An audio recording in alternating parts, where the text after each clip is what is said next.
Shalom, shalom. This week's Parsha is Parshat KiTeztei. And because we're in the month of Elul and we're working towards having a better relationship with ourselves, with God, with our fellow human being, and we would like to move forward so that we're in a better place come the new year of Rosh Hashanah, I'd like to relate this week's Parsha to something that I think will enable us to do so. So in this week's Parsha KiTeztei, it says KiTeztei le'milchama, that when you go out to war, and it gives some rules of when engaging in battle commandments.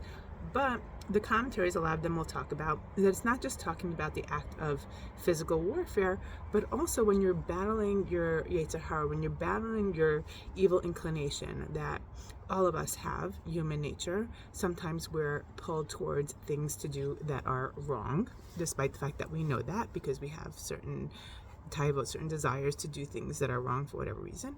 Or sometimes, just due to complacency or laziness, we just don't feel like doing things that we should be doing, and that will cause us also to err and not do the things that we should be doing, and therefore going away from our true, authentic selves and what is conducive to our own growth and progress in life. So there are two things that are mentioned in this week's Parsha towards the end that I think are critical for us. And so much so that it is a commandment. These two things are a commandment for us to remember on a daily basis. So one of them tells us is talking about Miriam, who was the sister of Moshe, who had made a mistake, an error in judgment, and spoke slander against Moshe. And because she did that, she was struck with tzara, with leprosy, and she had to be secluded for 7 days. And the nation all waited for her in order to travel forth in the desert. And it tells us, Zachor et asher asa Hashem al-kacha leMiriam, baderech b'tzeitchem miMitzrayim, that we have to remember daily that what God did to Miriam when they left Egypt. Now, another thing that we're told to remember is the very famous that we remember, Zecher et asher asa Amalek. We remember what Amalek did to us, b'tzeitchem miMitzrayim, when we came out of Egypt, that they happened to us on the way when we were weak, and they attacked us in a very unfair manner to try and destroy the fabric of our being. And this is something that we're supposed to remember every day, to destroy the remembrance of Amalek, which we do also, of course, at Purim time. Now, these two things are part of 6 remembrances that if you look in your Chumash, some people say it every day, most people don't, I think. But it's a really, really good practice to institute, and we'll discuss why. These 6 things are: 1, the Exodus, that God brought us out of Mitzrayim. There's the receiving of the Torah. There is Amalek. There is the sin of the golden calf, the Miriam, which we discussed, and the Shabbat. Now, I was thinking about this, and I was wondering, what do all these things have in common? And I think that's how I want to bring this into our discussion of Elul, because I think that all of these things are important in terms of speaking about personal progression in life. As we say on Pesach, we talk about the Exodus. Everybody is meant to relate to it in your own personal life, right? What are we enslaved to? What is it keeping us from? Because these are the things that constantly throughout time hinder us from growth and development. And so the first thing is to know what enslaves you, to identify it, to cry out like they did in Mitzrayim, in Egypt, when they cried out. That was the first step of redemption. Pinpoint, what is it? What's bothering you? Where is it from? Cry out. Look for help. That is the first stage towards redemption. And then, of course, there is the receiving of the Torah. Once you see the problems, and you know the problems, and you feel the hurt, and you know where that's coming from, you need guides. You need to know what your truth is. You need to have guidelines, a guidebook to help you to move away from the pain, to move towards something that's building, that's better, that's authentic, that's you, that will make you feel good and have a productive life. And that is the receiving of the Torah. And next, we have Amalek's attack. Why? Because we said that when Amalek attacked us. When did Amalek attack us? This is a force that comes when we're on our way. Okay, so we're following. We know who we are basically, and we're following in a way. We have a system, but at times, every single person, we get weak, we get tired, we get fed up. It's hard. Life is hard, even when you have goals and you know who you are. Things are difficult, and that is when we are subject to falling into these traps of all these forces that are out to pull us down, that exist in the world. And we have to remember that. We have to remember that it exists, and we have to keep that in mind so that we don't fall prey to these things. Then also there's the golden calf. Golden calf, what does that symbolize? That symbolizes, right, when you have a firm belief, like the Jewish nation had. We knew we had Moshe, we had God, but they had an error in calculation. So sometimes we believe in something, but we think that the outcome should be like the Jews at the mountain, that they miscalculated, and they thought that Moshe should come down at a certain time, and they were disappointed.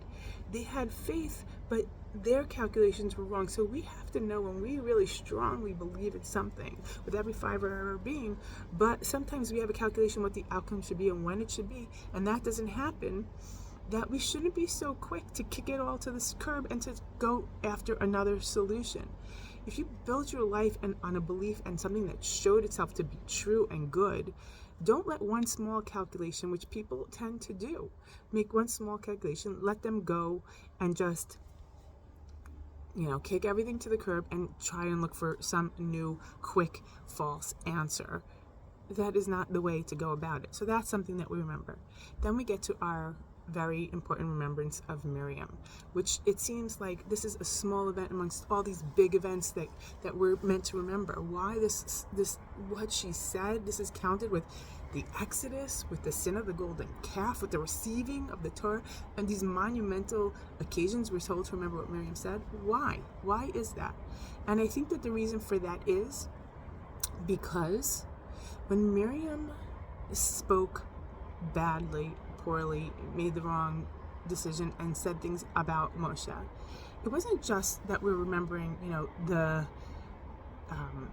really detrimental outcomes that could happen, and that, that she's stricken with Sarah, with leprosy, and she has to be separated for 7 days. Why? Because by speaking bad about somebody, you're alienating them, and your punishment is also you have to be alienated for a full week, and really think about what you did and see what it's like to be alienated, the way you alienated the other person with your speech. But it's not just that, and that is so crucial. But we see that the whole nation were not allowed to move on. They all had to wait. The whole entire nation of Israel couldn't move one step forward until she's finished with her process and she's recuperated, to tell us that when one person speaks about another person, especially, she was talking about Moshe, who was the leader chosen by God, that it doesn't just affect her, where she has this leprosy and she has to be secluded and separated. It doesn't just affect her, it affects the whole nation. Because once we start ripping apart our fellow people, we become fractured and we can't move forward. We're stuck. And so we should understand it's so important nowadays. So important. We're so quick to say really bad things about each other. What we are causing is not just hurting, if we think we're hurting the other person or bringing them down or whatever, we're hurting ourselves. We cannot move forward. The way to go about things is not in that way. There are other ways. We have to find them, utilize them, and work through our strengths of building, of doing good things, and not by speaking ill and evil and wrong about other people. So be very careful before we say something, to really think about, is it true, is it necessary, is it helpful? And the last but not least, of course, is the Shabbos, the Holy Shabbos, because even when we have it all right, all these steps, and we're doing well, and we're progressing, and we're following the Torah and doing good, and we have a full productive week, and we're working, everybody needs that. We need that Shabbat, that gift from God to shut down the external world of creating, and to just sit in peace, meditation, and harmony with God, ourselves, our family, to become whole, to meditate in that, like at night we need to rejuvenate. And this is what Shabbos is. It's such a gift to relax and rest and be, to just be in stillness and in peace in this hectic, frenetic, crazy world.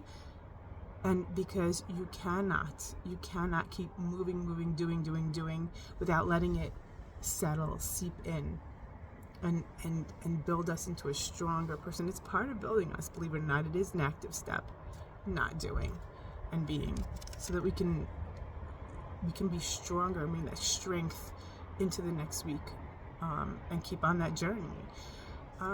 So I think that in this month of Elul, for me, what I want to do is really to make sure to institute saying these 6 remembrances, so that it can keep me focused on the things that I need to do, and to keep in mind how to progress, and hopefully to watch my mouth a little bit more, because I definitely need that. I think we all need that, to watch what we say, and to know that the power of our words, that it can destroy, and it can hinder us, and we need to move forward nowadays. It's so important. We need to move forward. So let's try and do that with positivity, and with as much love in our hearts that we can. Shabbat Shalom.